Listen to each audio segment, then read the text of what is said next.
the ladies were not.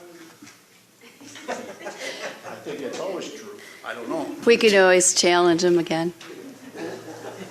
Although the guys did pretty good. It's been my experience that the ladies are always louder.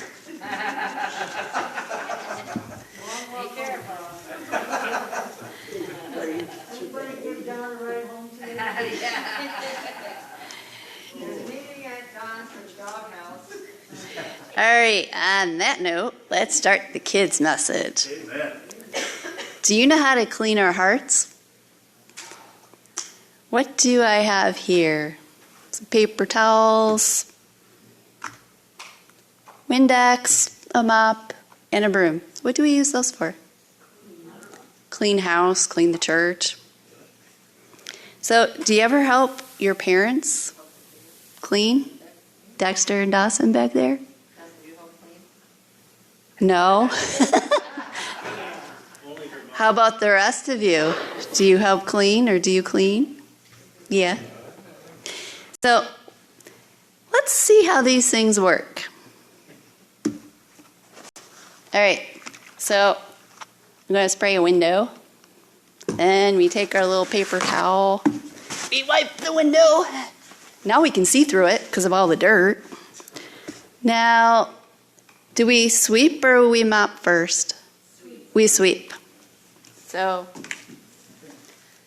we're going to sweep first. Then we're going to put it in our little dustpan. Do we dump it on the floor again? Under the rug. Under the rug? No. No, we put it in the garbage can, right? All right. So, do we mop now? Yeah, Ben. Ben? All right. That'd be kind of hard to do. It's not flat. All right. It's kind of hard to move on this floor, but I'm mopping. Now the floor's all nice and clean. Now, do we just use plain water? No, we have to use some little chemical or vinegar or something with it. All right, so now, how will some signs that your house is unclean? I mean, what are some signs to look for? Smell. Smell. Anything else? Dust. Yep, dust bunnies. The floor's kind of sticky when you walk, kind of like a movie theater sometimes. That'd be really bad. All right. Or when your mom comes into your room and can't find you because there's so much stuff. Or when it's time to wash the windows outside or on your car and it says wash me on it because the neighbor kids or somebody else has come up behind it. It's also time to clean your house when there's more dishes in the sink than there are in the cupboards, right? Or when there are enough dust bunnies under your bed to start a bunny farm. Okay, so, well, you know what? Someone else did some cleaning, but different kind of cleaning in the temple. Do you know who this was? Jesus, yep. Now, well, it was time for the annual Passover celebration. So Jesus went to Jerusalem. When he went into the temple, he couldn't believe what he saw. What do you think he saw? Any ideas? What? Merchants, yes. Selling what? Wares, sheep, pigeon. Yep. Now, people were selling cattle, sheep, and doves to be used as sacrifices in the temple.